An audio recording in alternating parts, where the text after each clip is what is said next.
जय श्री राम।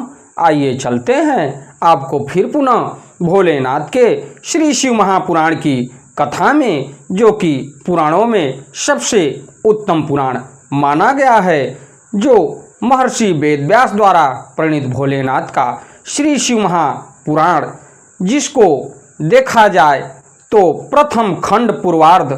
तो आइए चलते हैं हम आपको भोलेनाथ के श्री शिव महापुराण की कथा में, जिसको सुनने और पढ़ने मात्र से ही हमारे जीवन का मोक्ष हो जाएगा। ओम श्री शांब शिवाय नमः। ओम श्री गणेशाय नमः। त्वमेव माता च पिता त्वमेव बंधुश्च सखा त्वमेव विद्या द्रविणम त्वमेव सर्वम मम देव देव। उसके पश्चात विघ्नों को हरने वाले भगवान गणेश और विद्या की प्रदायिनी माँ सरस्वती के चरणों में शीश नवाते हुए विनम्र निवेदन करूँगा कि हमारे देश संसार में जहाँ भी भोलेनाथ के श्री शिव महापुराण की कथा हो रही हो, या प्रभु श्री राम के रामचरितमानस की कथा हो रही हो, या देखा जाए तो श्रीमद् भागवत गीता की कथा हो रही हो, उसे संपन्न करने में अपना पूर्ण योगदान दें। उसके साथ साथ हमारे ऊपर भी अपनी कृपा बनाए रखें, जिससे मैं भोलेनाथ के श्री शिव महापुराण की कथा को अपने मुखार बिंदु से जो भी शिव भक्त प्रेमी हैं, जो भोलेनाथ के श्री चरणों में रहने वाले हैं, उनके तक पहुंचाने का पूर्ण प्रयास करूं। तो आइए हम आपको ले चलते हैं भोलेनाथ के श्री शिव महापुराण के विद्येश्वर संहिता में अथाष्टादशो अध्याय यानी 18वें अध्याय में, जिसमें बंधन और मोक्ष का विवेचन, शिव पूजा का उपदेश, लिंग आदि में शिव पूजन का विधान, भस्म के स्वरूप का निरूपण और महत्व, शिव के भस्म धारण रहस्य, शिव एवं गुरु शब्द की व्युत्पत्ति तथा विघ्न शांति के उपाय और शिव धर्म का निरूपण। तो ये अध्याय बहुत ही मार्मिक अध्याय है भोलेनाथ के श्री शिव महापुराण का विद्येश्वर संहिता में। तो इससे पहले मैं भोलेनाथ के कुछ पंचाक्षर मंत्रों को जप करने के पश्चात आपको ले चलता हूँ भोलेनाथ के श्री शिव महापुराण की कथा में, जिसको संस्कृत और उसका उच्चारण आपको हिंदी में पहुँचाने का पूर्ण प्रयास करूँगा। ओम नमः शिवाय, ओम नमः शिवाय, ओम नमः शिवाय, ओम नमः शिवाय, ओम नमः शिवाय। ऋषियः ऊचो, ऋषि गण बोले, बंध मोक्ष स्वरूपम ही ब्रूहि सर्वार्थ वित्तमम। ऋषिगण बोले, हे सर्वज्ञों में श्रेष्ठ, बंधन और मोक्ष का स्वरूप क्या है, यह हमें बताइए। ये ऋषिगण बोले। आइए अब चलते हैं। सूत उवाच, बंधनम मोक्षम तथोपायम वच्छेहम शृणु तादरात् प्रकृत्याघष्ट बंधेन बद्धो जीवः स उच्यते। प्रकृत्याष्ट ध बंधेन निर्मुक्तो मुक्त उच्येत। प्रकृत्यादि वशीकारो मोक्ष इत्युच्येत। स्वतः बद्ध जीवस्तु निर्मुक्तो मुक्त जीवः स कथ्यते। प्रकृत्यग्रे ततो बुद्धिरः कांगरो गुणात्मकः पंचातन्मात्र मित्ते तत्प्रकृत्या घष्टकम विदुः। उसके पश्चात देखा जाए तो हे महर्षियों, मैं बंधन और मोक्ष का स्वरूप तथा मोक्ष के उपाय का वर्णन करूंगा। आप लोग आदर पूर्वक सुने। जो प्रकृति आदि 8 बंधनों से बंधा हुआ है, वह जीव बुद्ध कहलाता है, और जो उन 8 बंधनों से छूटा हुआ है, उसे मुक्त कहते हैं। प्रकृति आदि को बस में कर लेना मोक्ष कहलाता है। बंधन आगंतुक है और मोक्ष स्वतः सिद्ध है। बद्ध जीव जब बंधन से मुक्त हो जाता है, तब उसे मुक्त जीव कहते हैं। यानी किसी भी जीव को आप बांध के रखते हैं, लेकिन आपके बंधन से ज्यों ही वो छूटता है, वो अपने जीवन को मुक्त समझता है।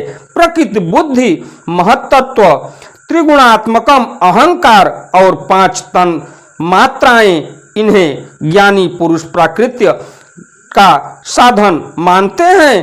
प्रकृति आदि 8 तत्वों के समूह से देह की उत्पत्ति हुई है। देह से कर्म उत्पन्न होता है और फिर कर्म से नूतन देह की उत्पत्ति होती है। इस प्रकार बार बार जन्म और कर्म होते रहते हैं कि जैसा आप कर्म करेंगे, जैसा आपका पुण्य प्रताप रहेगा, उसी हिसाब से आपको अगले जन्म की योनि में भोगना पड़ेगा। तो आइए हम आगे चलते हैं। प्रकृत्याघष्ट जो देहो देहजम कर्म उच्यते, पुनश्च कर्म जो देहो जन्म कर्म पुनः पुनः। शरीरम त्रिविधम ज्ञेयम, स्थूलम सूक्ष्मम च कारणम। स्थूलम व्यापरदम प्रोक्तम, सूक्ष्ममिंद्रिय भोगदम कारणम त्वात्म भोगार्थ जीव कर्मानुरूपतः। सुखम दुखम पुण्य पापय कर्म भी फल मस्तुन्नेत। तस्मादि कर्म रज्ज्वा ही बुद्धो जीव पुनः पुनः शरीरत्र य कर्मभ्याम चक्रवद भ्रम्य ते सदा। चक्र भ्रम निवृत्त्यर्थ चक्रकर्तार मीडेत। प्रकृत्यादि महाचक्रम प्रकृते परतः शिव, चक्रकर्ता महेशो ही प्रकृतेः परतो यतः। पिबति वाथ वामति जीवा बालो जलम यथा, सी वस्थता प्रकृत्यादि वशीकृत्याधितिष्ठति। सर्ववशीकृतं यस्मात् तस्मात् शिव इति स्मृतः। शिव एव ही सर्वज्ञः परिपूर्णश्च निःस्पृहः। सर्वज्ञता तृप्ति रणादिबोध स्वतंत्रता नित्यमलुप्त शक्ति अनंत शक्तिश्च महेश्वरस्य यन्मा शैश्वर्यमयवैति वेदः। अतः शिव प्रसादेन प्रकृत्यादि वशं भवेत्। शिव प्रसाद लाभार्थ शिवमेव प्रपूज्यते। निःस्पृश्य च पूर्णस्य तस्य पूजा कथं भवेत्। शिवोदेश कृतं कर्म प्रसादज नकम भवेत्। इसके पश्चात शरीर को स्थूल, सूक्ष्म और कारण के भेद से 3 प्रकार का जानना चाहिए। स्थूल शरीर जागृत अवस्था में व्यापार करने वाला, सूक्ष्म शरीर जागृत और स्वप्न अवस्था में इंद्रिय भोग प्रदान करने वाला तथा कारण शरीर सुषुप्ता अवस्था में आत्मानंद की अनुभूति कराने वाला कहा गया है। जीव को उसके प्रारब्ध कर्मानुसार सुख दुख प्राप्त होते हैं। वह अपने पुण्य कर्मों के फलस्वरूप सुख और पाप कर्मों के फलस्वरूप दुख प्राप्त करता है। अतः कर्म पाप से बंधा हुआ जीव अपने त्रिविध शरीर से होने वाले शुभाशुभ कर्मों द्वारा सदा चक्र की भांति बार बार घुमाया जाता है। इस चक्रवत भ्रमण की निवृत्ति के लिए चक्रकर्ता का स्तवन एवं आराधन करना चाहिए। प्रकृति आदि जो 8 पाश बतलाए गए हैं उनका समुदाय ही महाचक्र है और जो प्रकृति से परे हैं वे परमात्मा शिव हैं। भगवान महेश्वर की प्रकृति आदि महाचक्र के कर्ता हैं क्योंकि वे प्रकृति से परे हैं। जैसे बकायन नामक वृक्ष का थाला जल को पीता और उगलता है, उसी प्रकार शिव प्रकृति आदि को अपने वश में करके उस पर शासन करते हैं। उन्होंने सबको वश में कर लिया है, इसीलिए वे शिव कहे गए हैं। शिव ही सर्वज्ञ परिपूर्ण तथा निःस्पृह हैं। सर्वज्ञाता तृप्ति अनादि बोधक स्वतंत्रता नित्र अलुप्त शक्ति आदि से संयुक्त होना और अपने भीतर अनंत शक्तियों को धारण करना महेश्वर के इन 6 प्रकार के मानसिक ऐश्वर्यों को केवल वेद जानता है। अतः भगवान शिव के अनुग्रह से ही प्रकृति आदि 8 तत्व वश में होते हैं। भगवान शिव का कृपा प्रसाद प्राप्त करने के लिए उन्हीं का पूजन करना चाहिए। शिव तो परिपूर्ण है, निःस्पृह हैं, उनकी पूजा कैसे हो सकती है? इसका उत्तर यह है कि भगवान शिव के उद्देश्य से उनकी प्रसन्नता के लिए किया हुआ सत्कर्म उनके कृपा प्रसाद को प्राप्त कराने वाला होता है। लिंगे वेरे भक्त जने शिव मुदिश्य पूजेत, कायेन मनसा वाचा धने नापि प्रपूजेत। पूजया तु महेशो हि प्रकृतेः परमः शिवः, प्रसादं कुरुते सत्यं पूजकस्य विशेषतः। शिव प्रसादात्क कर्माघम कर्मेण स्ववशं भवेत्, कर्मारभ्य प्रकृत्यंत यदा सर्व वशं भवेत् तदा मुक्त इत्प्रोक्तः। स्वात्मा रामो विराजते प्रसादात् पर मेषास्य कर्म देहो यदा वशः, तदा वै शिवलोके तु वासः सालोक्य मुच्यते। समीप्यं याति साम्यस्य तन्मात्रे च वसंगते, तदा तु शिव सायुज्य मायु याधय क्रियादिभिः महाप्रसाद लाभे च बुद्धिश्रापी वसावहेत्। बुद्धिस्तु कार्य प्रकृतेस्त सा दृष्टि रीति कथ्यते। पुनर्म हास प्रसादेन प्रकृतिर्वर्ष मेष्यति। शिवस्य मान शैर्यश्च तदा यत्नं भविष्यत्। सर्वज्ञाध्यं शिवैश्चर्य लब्ध्वा स्वात्मनि राजते। तत्सायुज्य मिति प्राहुर्वेदा गम परायणाः। एवं क्रमेण मुक्तिः स्यालिंगादो पूजया स्वतः। अतः शिव प्रसादार्थ क्रियाधयः पूजयेत् शिवम्। शिव क्रिया शिव तपः शिव मंत्र जपः सदा। शिव ज्ञानम शिव ध्यान मुक्तोत्तरत मभ्यसेत। आयु सप्ते रामृते कालम नियेदयः। शिव चिंतया सदा दिभिच्छ कुसुमराश्चर येच्छिव मवेश्यति। उसके पश्चात देखा जाए तो सत्कर्म उनके कृपा प्रसाद को प्राप्त कराने वाला होता है। शिवलिंग में शिव की प्रतिमा में तथा शिव भक्त जनों में शिव की भावना करके उनकी प्रसन्नता के लिए पूजा करनी चाहिए। वह पूजन शरीर से, मन से, वाणी से और धन से भी किया जा सकता है। इसकी देखा जाए तो उस पूजा से प्रकृति से परे महेश्वर पूजक पर विशेष कृपा करते हैं, यह सत्य है। शिव की कृपा से कर्म आदि सभी बंधन अपने वश में हो जाते हैं। कर्म से लेकर प्रकृति पर्यंत सब कुछ जब वश में हो जाता है तब वह जीव मुक्त कहलाता है और स्वात्मा राम स्वरूप से विराजमान होता है।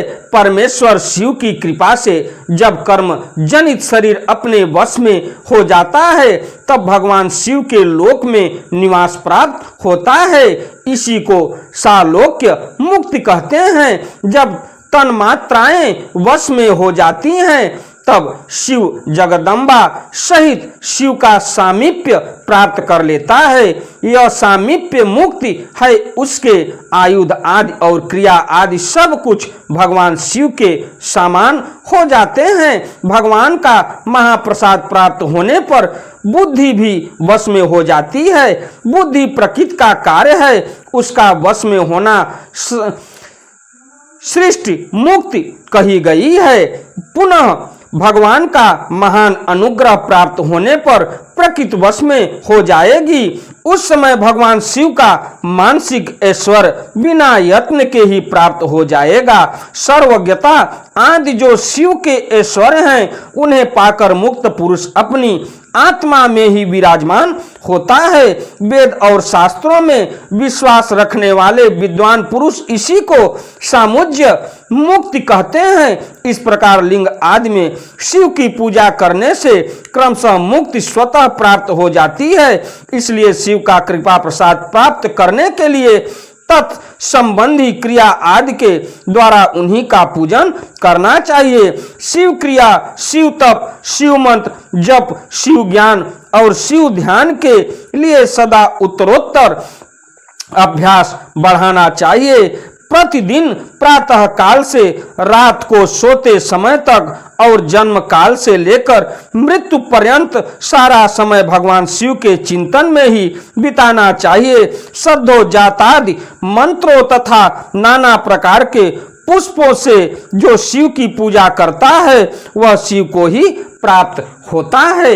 यानी भोलेनाथ के श्री शिव महापुराण की कथा में ये मिलता है कि जितना भक्ति भाव से जन्म लेने के पश्चात मृत्यु पर्यंत तक अगर भोलेनाथ के श्री शिव महापुराण की कथा का स्मरण किया जाए, अब भोलेनाथ के चरणों में समर्पित हुआ जाए, तो कभी भी किसी भी प्रकार का व्याध शरीर में नहीं होगा और जीवन में कभी भी किसी प्रकार का कष्ट नहीं आएगा। तो ऋषि उच्च ऋषिगण बोले, लिंगादो शिव पूजाय या विधानम ब्रूहि सुब्रत। सूत उवाच, उसके पहले देखा जाए तो ऋषिगण क्या बोले, हे सुब्रत, अब आप लिंग आदि में शिव जी की पूजा का विधान बताइए कि हम लिंग की पूजा भोलेनाथ की करते हैं, तो उसका विधान हमको समझाइए और बताइए। तो सूत उवाच, सूत जी बोले, लिंगा नाम च क्रमं वच्छे यथा वक्षिणु त द्विजाः तदेव लिंगम प्रथमं प्रणवं सार्व कामिकम सूक्ष्म प्रणव स्वरूपम ही सूक्ष्म रूपम तु निष्कलम स्थूल लिंगम ही सकलम तत्क्षार मुच्यते तयोः पूजा तप प्रोक्तम साक्षान् मोक्ष प्रदे उभे पौरुष प्रकृति भूतानि लिंगानि शुभ ह्यूनि च तानि विस्तार तो वक्तुम शिवो वेत्ति न चापरः भूविकाराणि लिंगानि ज्ञातानि ब्रवीमवः स्वयंभूलिंगम प्रथमं बिंदुलिंगम द्वितीयकं प्रतिष्ठितं चरम चैव गुरुलिंगम तु पंचमं देवर्षि तपसा तुष्टाः सान्निध्यार्थ तु तत्र वै पृथिव्यंतर गतः सर्वो बीजम वै नाद रूपतः स्वथा व रांकुर वब्दु मिमुदिध व्यक्तः एव सह स्वयंभूतं जातमिति स्वयंभूरीति त विदु तल्लिंग पूजा ज्ञानम स्वमेव प्रवर्धते सुवर्ण रज तादौ वा पृथिव्यां स्थुंडी लेपिवा स्वस्तालिक खितम लिंगम शुद्ध प्रण व मंत्रकम यंत्र लिंगम समालिख्य प्रतिष्ठा वाहनम चरेत बिंदु नाद मयम लिंगम स्थावरम जगमम चयत भाव नाम मयेतेधि शिव दृष्टम न संशय यत्र शिवस्य सते शंभुस्त्र तस्मै फल प्रद स्वसस्ता लिखिते यंत्रे स्थावर दाव पितृत्र में आवाह्य पूजये मा शंभु षोड सैरु पाच राकय स्वयर्माश्चर्य मापनोति ज्ञानमभ्या सतो भवेत। उसके पश्चात देखा जाए तो सूत जी बोले, हे द्विजो, जो सुनने वाले हैं उनके लिए प्रश्न किया गया। तो ऋषिगण और सूत जी देखिए क्या बोले, हे द्विजो, मैं लिंग के क्रम का यथावत वर्णन कर रहा हूँ, आप लोग सुनिए। वह प्रणव ही समस्त अभीष्ट वस्तुओं को देने वाला प्रथम लिंग है, उसे सूक्ष्म प्रणव स्वरूप समझिए। सूक्ष्म लिंग निष्कल होता है और स्थूल लिंग सकल होता है। पंचाक्षर मंत्र को ही स्थूल लिंग कहते हैं। पंचाक्षर मंत्र का मतलब ओम नमः शिवाय, ओम नमः शिवाय। इसको अगर देखा जाए तो पंचाक्षर मंत्र को स्थूल लिंग कहते हैं भोलेनाथ के श्री शिव महापुराण में ये मिलता है। उन दोनों प्रकार के लिंगों का पूजन तब कहलाता है। वे दोनों ही लिंग साक्षात मोक्ष देने वाले होते हैं। पौरुष लिंग और प्रकृति लिंग के रूप में बहुत से लिंग हैं। उन्हें भगवान शिव ही विस्तार पूर्वक बता सकते हैं, दूसरा कोई नहीं जानता। पृथ्वी के विकार भूत जो लिंग ज्ञात हैं उनको मैं आप लोगों को बता रहा हूँ। उनमें प्रथम स्वयंभू लिंग, दूसरा बिंदु लिंग, तीसरा प्रतिष्ठित लिंग, चौथा चर लिंग और पांचवा गुरु लिंग शामिल हैं। तो इसमें पांचों लिंगों के बारे में हमको देखना है जो हमारे धरातल पर, हमारे पृथ्वी पर भोलेनाथ का विद्यमान है। देवर्षियों की तपस्या से संतुष्ट होकर उनके समीप प्रकट होने के लिए पृथ्वी के अंतर्गत बीज रूप से व्याप्त हुए भगवान शिव के वृक्षों के अंकुर की भांति भूमि को भेद कर नाद लिंग रूप में व्याप्त हो जाते हैं। वे स्वतः व्यक्त हुए शिव ही स्वयं प्रकट होने के कारण स्वयंभू नाम धारण करते हैं, यानी स्वयं भोलेनाथ। ज्ञानी जन उन्हें स्वयंभू लिंग के स्वरूप में जानते हैं। उस स्वयंभू लिंग की पूजा से उपासक का ज्ञान स्वयं ही बढ़ने लगता है। सोने चांदी आदि के पत्र पर, भूमि पर अथवा वेदी पर अपने हाथ से लिखित जो शुद्ध प्रणव मंत्र रूप लिंग है उसमें तथा यंत्र लिंग का आलेखन करके उसमें भगवान शिव की प्रतिष्ठा और आवाहन करें। ऐसा बिंदु नाद मय लिंग अस्थावर और जंगम दोनों ही प्रकार का होता है। इसमें शिव का दर्शन भाव नामय ही है, इसमें संदेह नहीं है। जिसको जहां भगवान शंकर के प्रकट होने का विश्वास हो उसके लिए वहीं प्रकट होकर वे अभिष्ट फल प्रदान करते हैं। अपने हाथ से लिखे हुए यंत्र में अथवा आकृत में, अस्थावर आदि में भगवान शिव का आवाहन करके 16 उपचारों से उनकी पूजा करें। ऐसा करने से साधक स्वयं ही ऐश्वर्य को प्राप्त कर लेता है और इसे साधन के अभ्यास से उसको ज्ञान भी प्राप्त हो जाता है। इसी के साथ मैं अपनी वाणी को विराम देते हुए अगली कथा में मैं आपको फिर लेके चलूँगा। अगर जाने अनजाने में कोई हमसे भूल चूक हुई हो तो भोलेनाथ के श्री चरणों में शीश नवाते हुए क्षमा प्रार्थी हूँ और भोलेनाथ से प्रार्थना करूँगा कि इस श्री शिव महापुराण की कथा को जो भी भक्त सुन रहे हैं या जो भी भक्त भोलेनाथ के श्री शिव महापुराण की कथा को स्मरण कर रहे हैं उनके ऊपर किसी भी प्रकार का कष्ट न आवे और भोलेनाथ की कृपा उनके ऊपर सदैव बनी रहे। अगर हमारी कथा आपको अच्छी लगे तो वीडियो को लाइक करिए, शेयर करिए, चैनल को सब्सक्राइब करिए। प्रभु श्री राम के साथ साथ भोलेनाथ की कृपा आप पर बनी रहे। आपका दिन मंगलमय हो। अंधविश्वास से दूर रहिए। अगर भोलेनाथ की कथा को आप सुन रहे हैं वो भी श्री शिव महापुराण की कथा को, तो आपको कहीं भी किसी चीज़ के लिए जाने की ज़रूरत नहीं है। भोलेनाथ कहीं न कहीं से आपके अनुग्रह, आपके कथा सुनने और आपके ध्यान लगाने से आपके ऊपर भोलेनाथ की कृपा बनी रहेगी। अंधविश्वास से दूर रहते हुए भोलेनाथ के श्री शिव महापुराण की कथा का स्मरण करिए। अगली कथा को लेकर मैं आपसे फिर मिलता हूँ। धन्यवाद। जय श्री राम। ओम नमः शिवाय। ओम नमः शिवाय। ओम नमः शिवाय।